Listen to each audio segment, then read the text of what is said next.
कराची एक ऐसा शहर जो कभी सोता नहीं, जहां रोशनियों का समंदर है, जहां जिंदगी हर लम्हा दौड़ती है, भागती और सांस लेती है।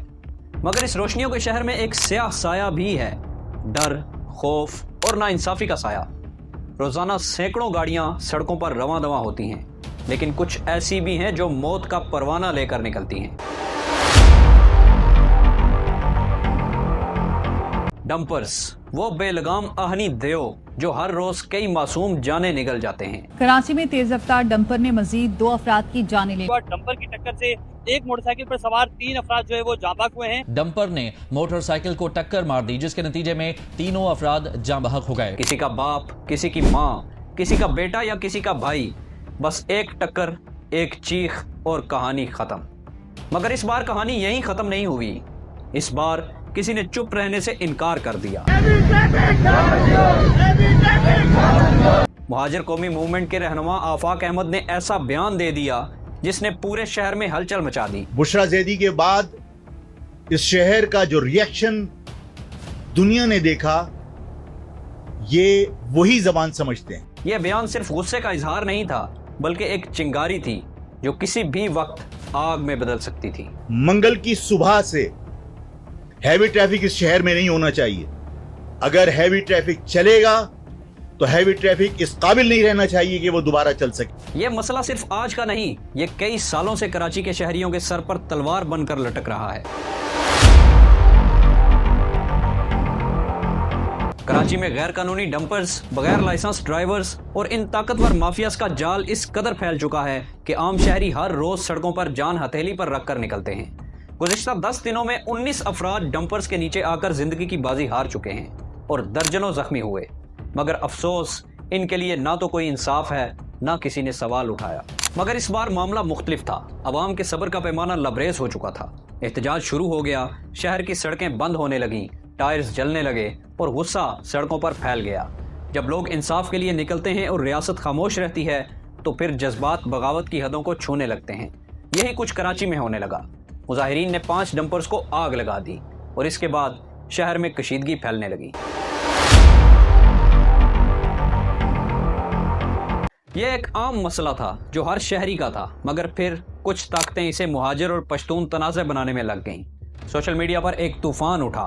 कुछ पोस्ट्स में डंपर्स के खिलाफ एहतजाज को मुहाजिर हकूक की जंग कहा गया, तो कुछ ने इसे पश्तून दुश्मनी का रंग देने की कोशिश की। यह पहला मौका नहीं था जब कराची को एक और लिसानी जंग की तरफ धकेला जा रहा था। माजी में भी इसी किस्म के तनाज़ात ने कराची में खूनरेजी फैलाई। 80 और 90 की दहाई के फसादात और बार बार होने वाले लिसानी झगड़े, ये सब तारीख का हिस्सा हैं।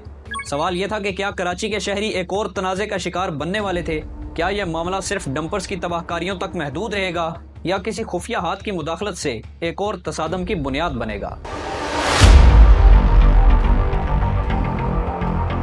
इसी दौरान हैवी ट्रांसपोर्टर्स एसोसिएशन के सदर लियाकत महसूद का बयान भी सामने आया। उनका कहना था कि डंपर्स के हादसात अफसोसनाक हैं, मगर हर हादसे को कौमियत से जोड़ना दुरुस्त नहीं।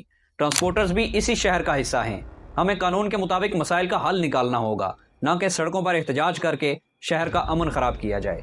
मगर आवाम सवाल कर रही थी, क्या वाकई ट्रांसपोर्टर्स अपनी जिम्मेदारी तस्लीम करने को तैयार हैं? हर साल दर्जनों लोग इन बेकाबू डंपर्स की जद में आकर मर जाते हैं, मगर इन हादसात का जिम्मेदार कोई नहीं बनता। ये गाड़ियां इतनी बेखौफी से सड़कों पर कैसे दौड़ती हैं? इनके ड्राइवर बगैर लाइसेंस के गाड़ियां कैसे चलाते हैं? क्या इनके पीछे कोई ताकतवर हाथ है? हालात उस वक्त मजीद बिगड़ गए जब आफाक अहमद को गिरफ्तार कर लिया गया। उनके हामियों ने इसे सियासी इंतकाम करार दिया और शहर में मजीद हंगामे फूट पड़े। पुलिस ने कई मकामात पर क्रैकडाउन किया, रेंजर्स की नफरी बढ़ा दी गई और हुकूमत ने सख्त इक़दामात का इंदिया दिया। कराची की कशीदा सूरत हाल देखकर सिंध हुकूमत फौरी हरकत में आई। पुलिस ने हंगामी बुनियादों पर शहर में सिक्योरिटी सख्त कर दी, रेंजर्स की इजाफी नफरी तैनात कर दी गई और हसास इलाकों में कड़ी निगरानी शुरू हो गई।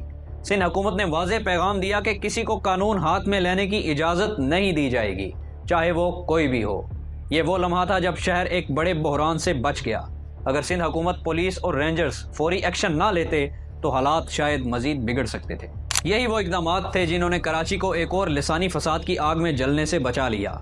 अगर ये इदारे मुतहर्रक ना होते तो शायद आज शहर एक और सानहे का शिकार हो चुका होता। ये वक्त है कि हम सब सोचें कि कराची को किस सिमत में ले जाना है।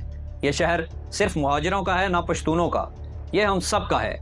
हमें ये फैसला करना होगा कि हम इसे मजीद तकसीम करना चाहते हैं या इसे एक ऐसा शहर बनाना चाहते हैं जहां सब मिलकर अमन से रह सकें। सिंध हुकूमत से गुजारिश है कि वो डंपर्स के हादसात पर सख्त कानून साजी करे, गैर कानूनी गाड़ियों और बगैर लाइसेंस के ड्राइवर्स के खिलाफ कार्रवाई करे और सबसे बढ़कर कराची में बसने वाले तमाम कौमियतों के लोगों को ये एहसास दिलाए कि ये शहर सबका है, इसे नफरतों की नज़र नहीं किया जा सकता। ये सवाल आपके लिए छोड़ते हैं, आपकी राय क्या है? क्या डंपर माफिया के खिलाफ वाकई कोई अमली इक़दामात होंगे या ये मामला भी दीगर मसाइल की तरह वक्त के साथ ख़त्म हो जाएगा? अपनी राय कमेंट्स में ज़रूर दें और वीडियो को शेयर करें ताकि हमारा पैगाम सब तक पहुंच सके। हमारे साथ जुड़े रहने का शुक्रिया।